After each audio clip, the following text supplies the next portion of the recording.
ਆਊਜ਼ੁ ਬਿल्लाहि मिनश शैतानिर रजीम बिस्मिल्लाहिर रहमानिर रहीम अल्लाह जल्ल शानहू दे नाम दे नाल अल्हम्दुलिल्लाहि रब्बिल आलमीन वल आकिबतु लिल मुत्तकीन अस्सलातु वस्सलामु अला रसूलिल करीम। दोस्तों अस्सलामु अलैकुम। डॉक्टर नसीर कालों हाजिर CNP न्यूज़ ਦਾ। ਦੋਸਤੋ ਕਹਿੰਦੇ ਨੇ ਕਿ ਜੰਗ ਔਰ ਇਸ਼ਕ ਵਿੱਚ ਹਰ ਚੀਜ਼ ਜਾਇਜ਼ ਹੁੰਦੀ ਆ ਔਰ ਸ਼ਾਇਦ ਜੰਗ ਦੇ ਵਿੱਚ ਸਭ ਤੋਂ ਪਹਿਲੇ ਜਿਹੜੀ ਚੀਜ਼ ਕਤਲ ਹੁੰਦੀ ਹੈ, ਜਿਹੜੀ ਚੀਜ਼ ਖਤਮ ਹੁੰਦੀ ਹੈ, ਉਹ ਸੱਚ ਹੁੰਦਾ ਹੈ। ਤੁਸੀਂ ਦੇਖੋ ईरान ਦੇ ਉੱਤੇ ਹਮਲਾ ਕੀਤਾ अमरीका और इसराइल ने, जालिम तरीन दोनों ने, लेकिन साडे सरबराहां दे मूंह चो एक भी उन्हां दे खिलाफ गल नहीं निकली। दूसरे नंबर ते आ जाओ कि दुबई, कतर, सऊदीया, बहरेन, अबू धाबी, बगदाद यानी इराक, शाम, जिथे जिथे भी अमरीका ने अड्डे बनाए सी उन्हां अड्डियां तो हमला हो रहा सी ईरान के उपर। अगर ईरान ने उन्हां अड्डियां ते हमला किया वापस तो हुण कुछ लोग कहंदे जी ईरान ज्यादती कर रहा, हालांकि अगर देखा जाए इस चीज़ नूं इवें ही आ। अगर खुदा न खास्ता तुहाडे घर दे आण के तुहाडे दुश्मन दो तिन्नां घरां दे विच बैठ जाण और घर वाले उन्हां नूं जगह दे देण तो तुहाडे ते फायरिंग करन, क्या तुसीं ओह आसमान नूं गोलियां चलाओगे? बाद च तुसीं उन्हां दे घरां नूं मारने जिੱਥੋਂ फायरिंग तुहाडे ते हो रही आ। इस वास्ते बेसिकली सब तो बड़े कसूरवार ये मुल्क ने जिहड़े अमरीका नूं अड्डे दिते ने और अमरीका के अड्डे जिहड़े मिसयूज कर रहा अमरीका ईरान के खिलाफ। और हकीकतन ये लोग समझते नहीं इस चीज़ को कि अमरीका सिर्फ ईरान के खिलाफ इस्तेमाल नहीं कर रहा बल्कि पूरी इस्लामी दुनिया के खिलाफ उन्होंने इस्तेमाल कर रहा। यही वजह कि इन्हां च किसी च भी इन्नी जुर्रत, हिम्मत, हमीयत और गैरत नहीं है भी अमरीका ना या इसराइल ना अखा चखा पा के गल कर सकन। क्यों? क्योंकि इन्हां दी अखां च वो जुर्रत नहीं है, इन्हां दे अंदर वो दलेरी नहीं है जो साडे इस्लाम विच हुंदी सी।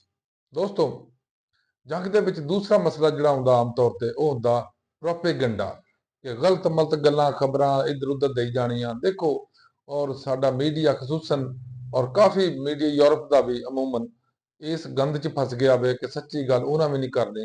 हुण देखो अमरीका ने, इसराइल ने ईरान के अंदर छोटे छोटे बच्चों समेत 500 तो 600 शहादतां कीतियां ने, 500 तो 600 लोग उत्थे लकमाजल बल गए ने। और उस तो इलावा बेबहा बिल्डिंगां तबाह हो गई ने। और सब तो दुख की गल यह कि उन्होंने स्कूलों नूं, बच्चों दे नूं और हस्पतालों नूं माफ नहीं किया, उन्होंने तबाह कर दिता। लेकिन उनके खिलाफ कोई यूरोप ला लो, पाकिस्तान ला लो या तुसी मुस्लिम दुनिया ला लो, मगरबी दुनिया ला लो, कोई भी उन्होंने खिलाफ खबर नहीं लगाते। लेकिन जे ईरान ने किसी जगह ते मारता तो कोई दो बंदे मर गए या एक बंदा मर गया, वो एडी वड्डी खबर लाई ईरान बड़ा जालिम हो गया, ईरान बड़ा जुल्म कर रहा। हालांकि हकीकत यह है कि इस दुनिया के अंदर रहिंदे होया कम से कम सानू तो खुदा खौफी करनी चाहिए, सच्ची गल कर देनी चाहिए।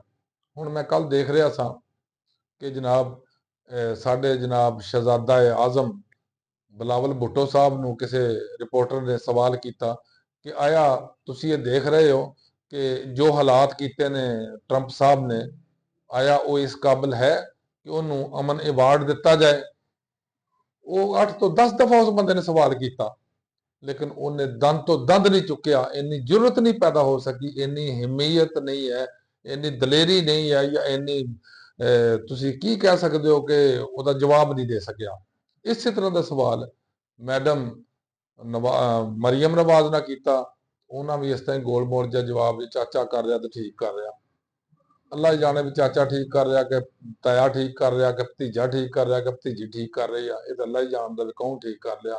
लेकिन हकीकत यह आ कि साडे गिरदनवा च जो हालात बन गए ने, जो बन रहे ने, ये ना पाकिस्तान वास्ते अच्छा ना इस्लामी दुनिया वास्ते अच्छा। लेकिन ये साडे हुक्मरानों सिर्फ इको ही आ, जी हजूरी, ट्रंप की ताबेदारी, ट्रंप के अगे झुकना, ट्रंप की जी हजूरी करनी आ। कित्थों तक तुसीं कर लोगे? अल्लाह नूं छड्ड के जिस भी इंसान ने, जिस भी मुसलमान ने इंसानों की इबादत की, इंसानों ने झुकया, इंसानों अगे ताबेदारी इस हद तक की कि अपना दीन भी भुल गया, अपना ईमान भी भुल गया और अपना जमीर भी भुल गया। वो तो अल्लाह ही हाफिज हुंदा वे। दूसरे नंबर ते, तीसरे नंबर ते गल यह ਕਿ ਇੱਕ ਸਾਊਦੀ ਅਰਬ ਦੇ ਅੰਦਰ ਉਹਨਾਂ ਕਿਹਾ ਕਿ ਇੱਕ ਥੋੜਾ ਜਿਹਾ ਉਹਨਾਂ ਦੇ ਇੱਕ ਜਿਹੜੀ ਹੈ ਸੀ ਰਿਫਾਈਨਰੀ ਉਹਦੇ ਖਿਲਾਫ ਉਹਦੇ ਚ ਕੋਈ ਨੁਕਸਾਨ ਹੋਇਆ ਵੇ, ਜਿਹੜਾ ਈਰਾਨ ਨੇ ਡਰੋਨ ਮਾਰਿਆ ਜਾਂ ਈਰਾਨ ਨੇ ਉੱਥੇ ਮਿਜ਼ਾਈਲ ਮਾਰਿਆ ਤੇ ਉੱਥੇ ਨੁਕਸਾਨ ਹੋਇਆ।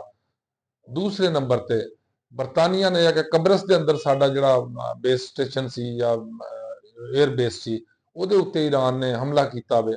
ਲੇਕਿਨ ਹੈਰਾਨਗੀ ਦੀ ਗੱਲ ਇਹ ਆ ਕਿ ਇਹ ਲੋਕ ਸੋਚਦੇ ਕਿਉਂ ਨਹੀਂ ਇਸ ਗੱਲ ਨੂੰ ਕਿ ਈਰਾਨ ਦਾ ਕਬਰਸ ਤੱਕ ਤੇ ਮਾਰ ਹੀ ਨਹੀਂ ਹੈ। ਕਬਰਸ ਤੱਕ ਉਹਨੇ ਕਿੱਥੋਂ ਈਰਾਨ ਨੇ ਮਿਜ਼ਾਈਲ ਸੁੱਟ ਦਿੱਤਾ, ਸਰਾਸਰ ਝੂਠ ਆ। ਦੂਸਰਾ, ਈਰਾਨ ਬਾਰ-ਬਾਰ ਇਹ ਕਹਿ ਰਿਹਾ ਕਿ ਮੈਂ ਆਪਣੇ ਕਿਸੇ ਮੁਸਲਮਾਨ ਮੁਲਕ ਦੇ ਉੱਤੇ ਹਮਲਾ ਨਹੀਂ ਕਰ ਰਿਹਾ, ਮੈਂ ਤੇ ਅਮਰੀਕਾ ਦੀ ਜਿਹੜੇ ਛਾਉਣੀਆਂ ਜਾਂ ਉਹਨਾਂ ਦੇ 에ਅਰ ਬੇਸ ਬਣਾਏ ਨੇ ਮੈਂ ਉਹਨਾਂ ਤੇ ਹਮਲਾ ਕਰ ਰਿਹਾ।